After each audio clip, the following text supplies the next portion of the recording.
अस्सलाम वालेकुम नाजरीन, पल पल न्यूज से मैं हूं आपका मेजबान नदीम अकरम। दोस्तों, सीज फायर हुआ। सीज फायर के बाद लगने लगा कि आप लोगों की जिंदगी से रोमांच जो है थोड़ा कम हो गया। वो इसलिए क्योंकि हिजबुल्लाह की मिसाइलें, ड्रोन उस जगह पहुंचने लगी जो कभी सपने में इजराइल ने नहीं सोचा था। कुछ मिसाइलें तेल अवीव और हाइफा और बेंजामिन नेतन्याहू के घर क्या पहुंची, तुरंत इजराइल ने हाथ खड़े कर दिए कि भैया सीज फायर, हिजबुल्लाह से लड़ना हमसे ना हो पाएगा। और जब हिजबुल्लाह ने साफ लहजे में यह बता दिया तो दुनिया का प्रेशर इजराइल के ऊपर, और जब इजराइल के ऊपर प्रेशर बना तो सीज फायर का ऐलान हुआ।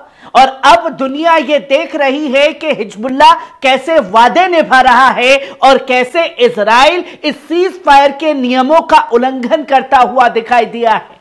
जिसके बाद मैंक्रा ने साफ शब्दों में कहा है कि अपने कमीनेपन से बाज आए इजराइल, जो कि आप पहली खबर अपनी स्क्रीन पर देख सकते हैं कि हिजबुल्लाह के मुआहदा निभाने वाली पाबंदी के बारे में खुलकर के बात रखी है, जहां हिजबुल्लाह इस वक्त भी सीज फायर का मुआहदे की शराइत पर अमल कर रहा है। हर खिलाफ वर्जी पर मुआहदा के तहत कार्रवाई कर रही है। दक्षिण लेबनान के कस्बों में इजरायली ज्यादतियों की निगरानी करते हुए हिजबुल्लाह हर हरकत पर नजर रख रहा है।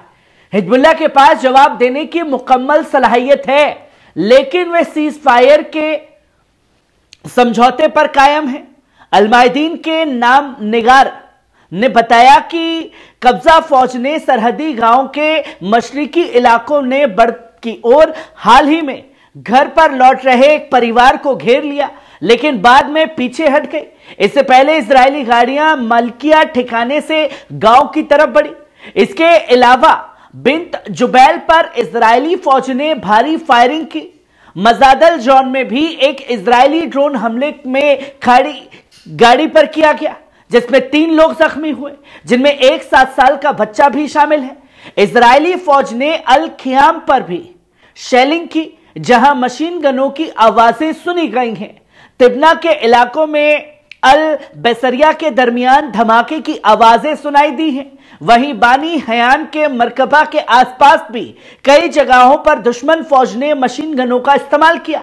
नेशनल न्यूज एजेंसी के मुताबिक इजरायली कब्जा फौज ने अल रस जुबैल के कई मोहल्ले को निशाना बनाते हुए भारी मशीन गनों से फायरिंग की है, ताकि मकानात और जायजा लेने में रिहायशी लोगों को रोका जा सके। आधी रात से पहले पश्चिमी और मरकजी सेक्टर्स के गांवों पर ड्रोन और तजस्सुस करने वाले हवाई जहाज देखे गए। कबिखरा वादी रसूकी इलाकों में भी दुश्मन की मशीन गनों को निशाना बनाया गया है। सीधे सीधे अपने कमीनेपन पर उतर आया है इजराइल। वहीं आप दूसरी खबर अपने स्क्रीन पर देख सकते हैं, जहां लेबनान की फौज ने बयान जारी करते हुए बताया कि 27-28 नवंबर को सीज फायर का ऐलान होने के बावजूद इजरायली दुश्मन ने कई बार समझौते की खिलाफ वर्जी की है। ये खिलाफ वर्जियां फिजाई घुसपैठ और लेबनानी सरजमीन पर मुख्तलिफ हथियारों से हमलों के जरिए की गई है। वहीं फ्रांस के सदर इमैनुअल मैक्रों ने एलिस पैलेस से बयान जारी करते हुए इन खिलाफ वर्जियों पर फौरन रोक लगाने की अपील की। उन्होंने साफ तौर पर कहा कि इजराइल अपने कुत्तेपने से बाज आए, क्योंकि इस बार तो हमने आपको लेबनान में हिजबुल्लाह से बचा लिया, पर अगली बार आपका कोई भी बाप आपको बचाने के लिए सीज फायर नहीं करवाएगा। जो कि साफ शब्दों में मैंक्रा ने इजराइल के प्रधानमंत्री बेंजामिन नेतन्याहू को हड़काया है। वहीं आप तीसरी खबर भी अपनी स्क्रीन पर देख सकते हैं। हिजबुल्लाह ने इजराइल को शिकस्त दी, अवाम के सब्र और जज्बे को सलाम किया है। जहां हिजबुल्लाह के सेक्रेटरी जनरल शेख नईम कासिम ने लेबनानी अवाम से मुखातिब होकर हालिया जंग के दौरान उनके सब्र और कुर्बानियों की तारीफ की। उन्होंने ऑपरेशन पीपल ऑफ माइट के दौरान अवाम के इरादे और जज्बे को सराहा है। शेख कासिम ने कहा कि मैं सीज फायर के पहले ही दिन तकरीर करना चाहता था, लेकिन अवाम के लौटने का मंजर देखकर उनकी बात सुनने और उनके जज्बात बयान करने को ज्यादा अहमियत दी। उन्होंने अवाम को खिताब करते हुए कहा कि आपने सब्र किया, मुश्किलें झेली, आपके बेटे जंग के मैदान में दुश्मन का मुकाबला करते रहे। शेख कासिम ने कहा कि हिजबुल्लाह जंग नहीं चाहता था, लेकिन इजरायली दुश्मन की जंग की कोशिशों को जवाब देने के लिए पूरी तरह तैयार था। उन्होंने कहा कि हमने बार बार कहा कि हम जंग नहीं चाहते, लेकिन अगर इजराइल जंग थोपेगा तो हम तैयार हैं। उन्होंने बताया कि इजराइल ने इस जंग का आगाज हिजबुल्लाह को खत्म करने, उत्तरी इलाकों से अपने बसने वालों को वापस लाने और नए मध्य पूर्व की तामीर के इरादों से किया था, लेकिन हिजबुल्लाह ने मजबूती से मोर्चा संभाला और इजराइल के अंदरूनी हालत पर जबरदस्त चोट की। शेख कासिम ने इजरायली दुश्मन की नाकामी को उजागर करते हुए बताया कि 70,000 इजरायली बस्तियों को खाली कराया गया था, लेकिन यह तादाद बढ़कर लाखों में पहुंच गई। उन्होंने हिजबुल्लाह के शहीद नेता सैयद हसन नसरुल्लाह की रणनीति और तैयारियों की तारीफ की, जिन्होंने इजरायली कब्जा करने वाली ताकतों को हर मोर्चे पर मात दी।